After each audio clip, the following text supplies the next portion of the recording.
Johnny Dollar. Pat McCracken, Johnny, Universal Adjustment Bureau. Well, good for you, Pat. Just keep it up. Now, what's that mean? 2 assignments in 1 week? Fine. Oh, 1 week and 1 day. So I still like it. What goes this time? Johnny, how old are you? Just exactly 30... Huh? Why? Still young enough to remember how you felt and acted when you were a young punk, huh? Sure. But I hope you were a better sort than the one we have to deal with in this matter. And yet, on the other hand, well, you know the saying, it takes a crook to catch a crook. Huh? So maybe we'd be better off if you'd been an A number 1 delinquent when you were a pup. Do you mind telling me what you're yammering about? But I suppose you were a good boy. Well, I was no mama's boy, if that's what you mean. Oh, I mean no real trouble with the law. No stretch in the reform school, no hoodlum gang, no good contacts, experience, that sort of thing. Pat. No, I guess not. It's kind of too bad, though. You mean if I had a nice black record, I'd be just right for this whatever you have in mind? And yet, on the other hand, Oh, Johnny... come on, Pat. Start making sense, will you? Well? Yes. All right. Culpepper Walker, Mono Guarantee Insurance Company. Do you know him? In their office in Little Rock, yeah. Good. Fly on out and see him, will you, Johnny? Because of some trouble with some kid? That's right. Okay. Just a kid, Johnny. But if what Walker says about him is true, if you expect to get anywhere with this boy... Yeah? You'd better take along a pair of brass knuckles, a length of chain, maybe a switchblade knife. Oh, that kind, huh? That kind. A real bad one.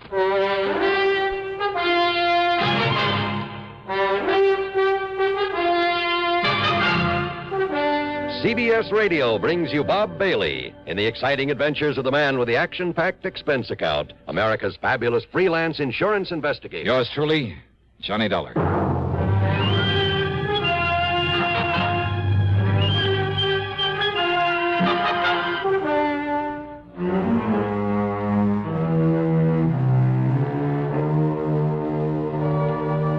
Expense account submitted by Special Investigator Johnny Dollar to the Mono Guarantee Insurance Company, Little Rock office.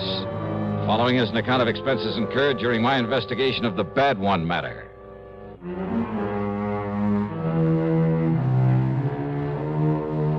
Expense account item 1, $2 for a cab to Bradley Field. Item 2, 8110 airfare to New York to Little Rock, Arkansas. The plane had left New York at 6 p.m. At 8:50 Central Time, we set down at Little Rock Municipal Airport.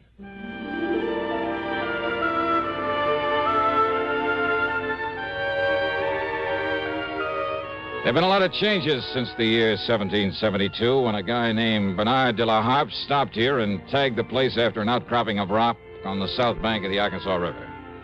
Yeah, it's an interesting town with its modern air-conditioned buildings of chrome and glass, its busy streets and busy people. And at the same time, its beautiful residential section, fine homes, plenty of trees and gardens and hedges and lawns that stay a lush green throughout the year. Not far away are well-cultivated farms and dense forests. And along the river, lots of rich bottomland, much of it loaded with cotton. Any kind of crime just doesn't seem right in this area. As soon as I got settled, I called Culpepper Walker, made a date with him, and then early the next morning met him at his office where he got down to business. No, Dollar, not right here in town, but in one of the outlying precincts, I guess you call it. Section they call Milltown. Oh, I see. And his name is Pete McGuire. Works in a cotton mill. He's 18, 19 years old. And he's the only one knows who killed Mr. Brierly. Brierly? Ambrose W. Brierly, client of ours. Insured for near $50,000. And his business partners in the mill are also clients. Very important ones. Mm-hmm. Well, what happened? Monday night of last week, Mr. Brierly was driving along with a payroll for the cotton mill, like I said, over in Milltown. That's east of here. Yeah? Somebody ran his car off the road, bashed in his head, and took the payroll, some $17,000 in cash. He was carrying all that money around alone at night? Well, he'd taken it out of the bank here in town just before the bank closed. He started out for the mill. But he'd had some trouble with his car, with one of the front wheels, and he had to stop and have it fixed. By the time he got on the road again, it was nearly dark. Well, tell me, you sure he didn't just swerve off the road by himself? No, he was shoved off by another car. Tire marks, the skid marks, showed just how it happened. Chief Andy Fisher of the Milltown Police Department checked that out. I see. Well, could the police identify the killer's car by those tire marks? No, sir. And that's where the McGuire boy comes in. How do you mean? I mean, he was caught running away from the scene. Not more than, well, couldn't have been more than 1 or 2 minutes after it happened. Caught by whom? Well, police car. Chief himself was in it. Just checking the beat out there. He chased the kid down and brought him in for questioning. Well? Nothing. Nothing? What do you mean, nothing? All they could get out of that tough young punk was absolutely nothing.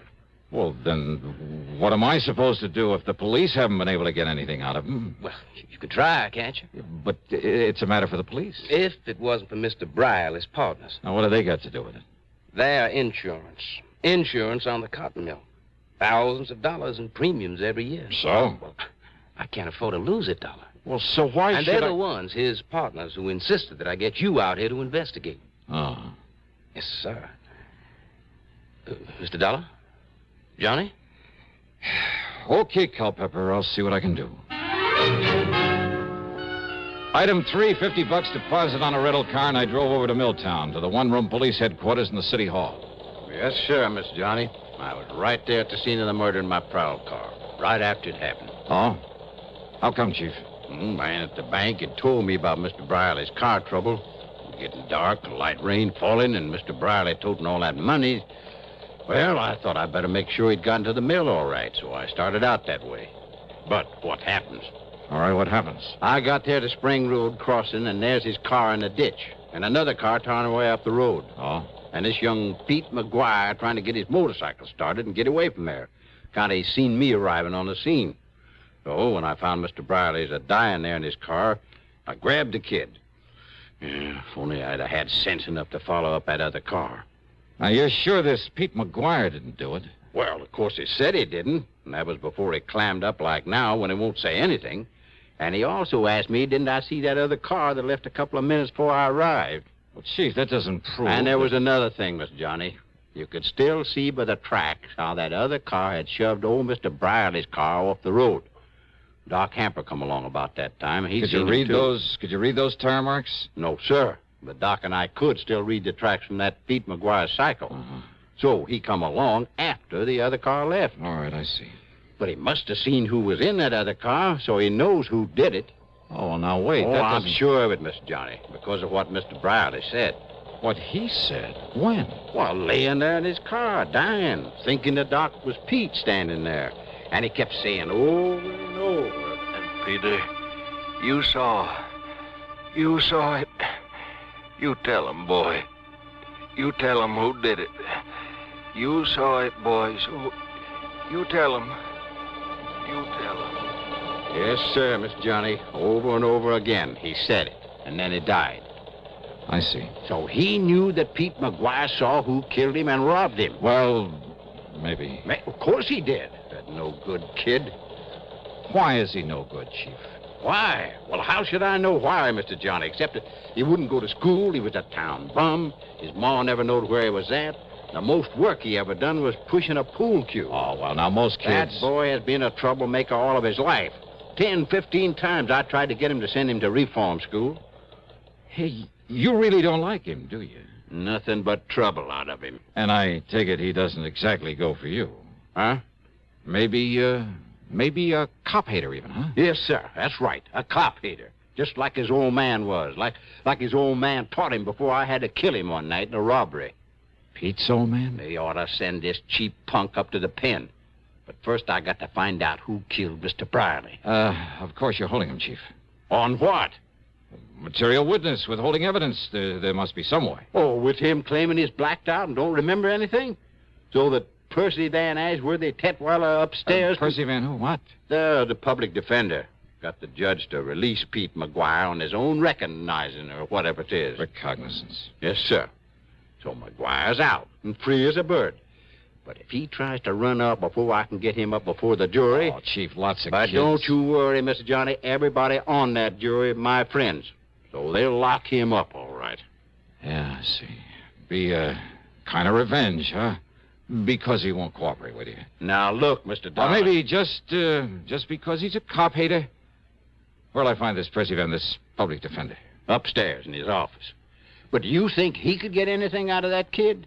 Well, now, as the kid's defender, do you think he'll tell you if he did? But if he did, and you find out, you got to tell me. Yeah, we'll see about that. Mr. Johnny, I am not going out of here with a punk kid making me look like a fool. All these years working to keep order here in Middletown, having to retire a few months from now. Yeah, and going out no richer than when I was walking a beat. So maybe I'll have to live with some of my relatives somewhere out west. But you think I'm going to leave with this kid making a fool out of me? I'll see you later.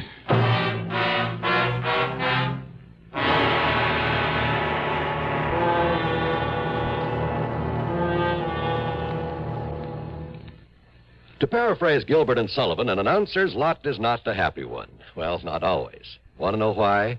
Tell you why. Take this safe driving business. Do you have any idea how many times my confreres and I have begged on bended microphone to have begged people not to kill themselves on the highways? Now, once and for all, let's get together on this. Let's understand one another. Unless you want a pack of frustrated announcers on your conscience, slow down and curb highway carnage. If you don't care about yourself, at least have a little consideration for us. And now, Act Two of yours truly, Johnny Dollar, and the Bad One Matter.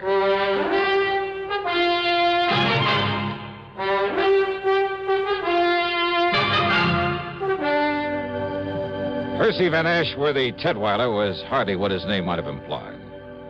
And, call me Tet, will you, Johnny? I don't like the name Percy any more than I imagine you do. Yeah, sure, Tet. Now, as I was saying, in spite of the chief's feelings about him and all the trouble he had with Pete's father, well, put it this way. That poor ignorant kid has had the odds against him ever since the day he was born. His father was no good. So I understand. His mother was an alcoholic. And because he's always been a stupid little runt, the other kids always bullied him. Oh? Yes, and when they'd pull a job, none of them very serious, I'll grant you, they'd leave him behind so that he'd be the one to get caught for their mischief and petty thieveries.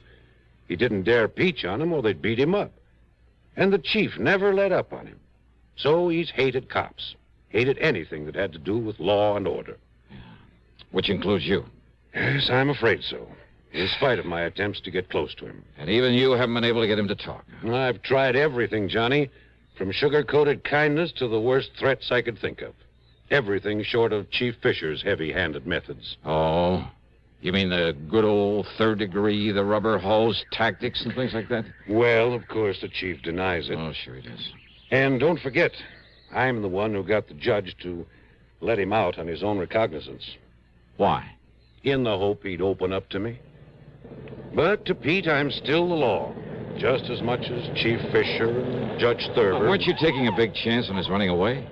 But he hasn't. Yeah, I wonder why. Won't do any good to ask him. Believe me, won't do any good to ask him anything. Oh. Look out there, out the window. Here he comes now. Pete McGuire? Yes. Okay, give me a try. What? Yeah, look, don't tell him who I am, what I'm here for. Johnny, if I thought you could do any good... Believe me, I can... But don't you see, unless he talks, the jury, all of them friends of Chief Fisher, and if he tries to run... Now, listen, I'm no friend of yours. See, maybe I'm a troublemaker, a con artist. What? Yeah, you want me out of town. You've threatened to have me locked up if I... Hey, wait, here he comes. But, Johnny, I'm afraid I don't... Yeah, okay. You just try and do it, see? I got a right to make a living, and unless you got some formal charge against me... All right now, Mr. Tetweiler. Pete, come in. Now, listen, Tetweiler... You, sit down, Dollar. Sit down. Yeah, make me. If I have to, No, Pete. Pete, do you want to talk now? Yes, sir. Good. Yes, sir, I sure do. Well, if that's all you got to say to me... No, Dollar. Stay, I'm not through with you. That's what you think. Well, Pete? Public defender, huh? That's right. And that's why You're I tried to... all trying to trick me is all. What? So you got me out of the clink, huh? That's right. So's now you think I don't know I'm being followed all the time? By that chief of police or one of his men all the time wherever I go? And I think I know why, sir. But the chief promised me, Pete. Yeah, the chief promised you. You believe that dirty cop? I tell you, Mr. Tetweiler, you get him off my tail. Now, listen, Pete. And don't you see, if you just tell me what you know about the murder of old Mr. Brierly... Pete, please, boy. Pete, listen to me. If you're trying to protect someone by holding back... Did I say I was? I say I really know anything? Well, the chief says you do. Well? Oh, Pete, for the... Look, you're in trouble, boy. I'll get out of it my own way. No one's really proved you didn't kill him. So unless you tell me what you know... You just keep that cop off my tail. Hey, wait a minute, kid. Pete, come back here. See you later, Ted. No, Dollar, come back here. Ah, drop it. Hey, wait a minute, kid. Hey, Pete, your name? What's it to you? So you don't like the cops either, huh? Either? Got a tail on you, huh? You want to learn how to shake a tail from an expert? Expert, huh? Yeah, that's right, me. He called you Dollar, huh? Oh, that's a good name. Sounds like money. Oh, yeah, baby, yeah. Maybe plenty of money. And maybe I can use some help in this burg, huh? Help in what? Why not? Just wait. Talk here in City Hall with the cops liable to show. Hey, you got a car? I got a cycle. All right, good. I got a car, a good one. So tell me where to meet you, huh? You don't care if the cops are following me, if they follow you, too? You think I couldn't shake them?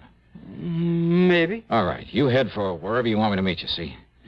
Now, And listen. if I spot somebody following, Pete, I'll shake them so easy. You sure of that? Sure, I'm sure. Then I'll meet you wherever you say, huh? Because if they find out where I'm hiding out, you sure you won't tell them? Look, I promise I give you my word. Well, 7 Mile Road, out beyond Spring Road at the railroad crossing. yeah. You better hide your car. There are lots of trees. Yeah. Now, you walk in the gully on this side of the tracks. Then you see a little tool shack on the side. I'll be there. Okay. I don't know how soon, Pete. If we're tailed, I may have to lead him away. But I'll see you, huh?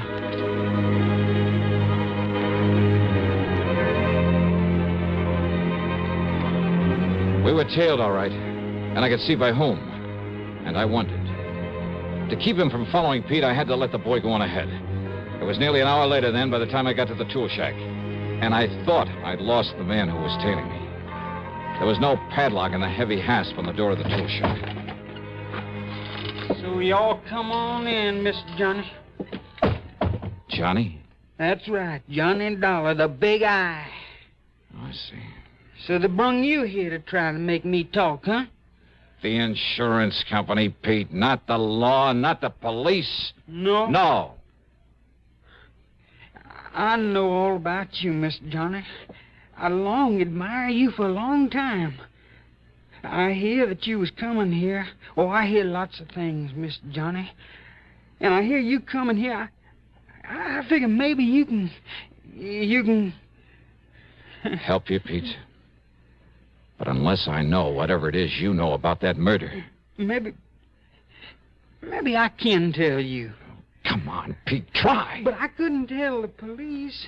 I'd tell any of them. I'd tell that defender you talking to. They don't believe me. You think they believe me over that chief, Mr. Johnny? You think they do? Oh, Pete, you must have a pretty sour idea of justice. And that chief, he run this town. And he liked to kill me. Like he killed my old man. He don't like him. Only he killed me because he'd say he'd catch me trying to run away. Now, Pete, you listen to me. And I don't really know who killed that Mr. Briley. But I think I know, and that's why I don't dare say what I think to that chief or to anybody. But when you saw the car, the killer's car, heading away from the place... But, Mr. Johnny, the only one I see is the police car when it comes from the direction of the mill. So From the direction of the mill? So I really don't know.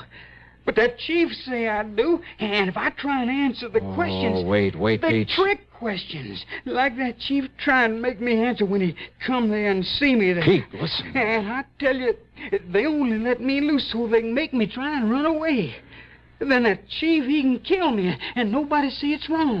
Wait a minute. And he'd do it, too. And that's Chetweiler. why I gotta hide He away himself from said anybody. that. Yes, Dollar. The chief had me let him go in the hopes he'd have confidence in me. Talk to me. The chief had let him go. Sure. Maybe it was to get an excuse to kill him if he ran. And that other car, Pete saw no other car. So how would the chief know one had left the scene a couple of minutes before he got there? And there were other things. You think I'm going to retire with this kid making a fool out of me? Pride of an old man who's been running the town. Yeah, and going away no richer than when I was walking a beat. Oh, but he'd be rich enough with that 17,000 payroll. Sure. And meantime, he knew that Pete McGuire, in his ignorance of justice and his fear, didn't dare to say what he suspected, didn't dare accuse this man he thought would kill him with impunity. Yeah, and that everyone connected with the law was against him. They're all against me, and so I want to live, Mr. Johnny. I can't tell nobody, not even you. Yeah. Maybe you don't need to, Pete. And besides, I only think I know who killed Mr. Briley. Yeah? Well, I'm sure. As sure as I... Huh? Hey, Pete, that smell. Coal oil. Yeah, kerosene. Hey, look. Soaking in around this door. It's locked. Somebody's jammed something into that hasp out there. Mr. Johnny, fire! Now they're smoking this fire. You're right. Winds is locked in here. We'll be burned alive. Keep talking, Pete. We forgot the hinges are inside this door. What's it? Keep talking while I pull the pins out of those things. We're dying here. We're going to be cooked alive in here, Mr. Johnny. There's one. We're going to burn up in here, There's the Mr. other. Johnny. We're going to be cooked alive. Come on, Pete. Come on. Mr. Johnny, we're going to die. All right, Chief. Mr. Dollar? Yeah, that's right. I see the shack on fire. Yeah, well, you set this fire. As further cover-up for having killed Mr. Brierly. This boy told you that. I'll kill him, too. Oh, no, you won't, Chief. Put away that gun. I'll kill you, too. Oh, no. Chief! You miss you, Pete? I'm all right, sir. Oh, So you killed old man Brierly. Mr. Dollar. And if this boy did know. But until you were sure he did, and you kept him too scared to talk. All right, Chief, you want to write and sign a confession? But if my people found out I Or did... shall I use this gun of yours on you? No, please. Be justice, though, wouldn't it? Well? No. Oh, yes, sir. I'll sign the confession. Okay, then. Up on your feet. Up on your feet.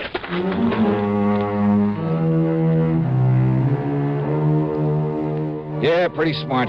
Using that poor ignorant kid as a means to keep any suspicion away from himself. But believe me, not smart enough. Expense account total, including hotel expenses, the rental car, and the trip back to Hartford, $231.20. Yours truly, Johnny Dollar.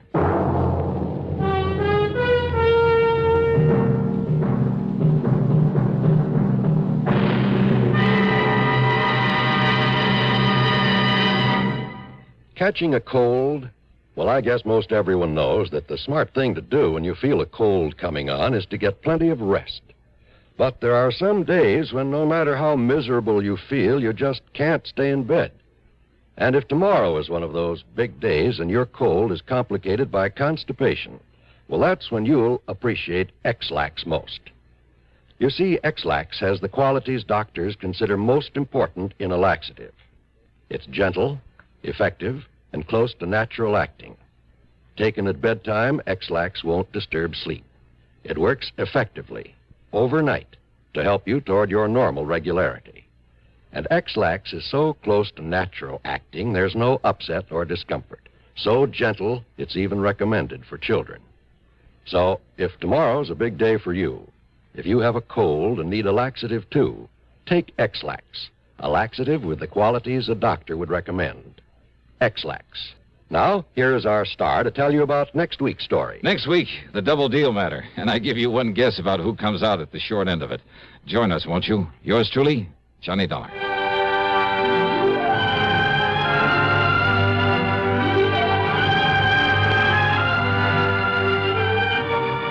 Yours truly, Johnny Dollar, starring Bob Bailey, originates in Hollywood and is written, produced, and directed by Jack Johnstone. Heard in our cast were Larry Dobkin, James McCallion, Forrest Lewis, Russell Thorson, and Sam Edwards. Be sure to join us next week, same time and station, for another exciting story of yours truly, Johnny Dollar. This is John Wall speaking. This is the CBS Radio Network. You're tuned to Radio 590 WROW in Albany, New York.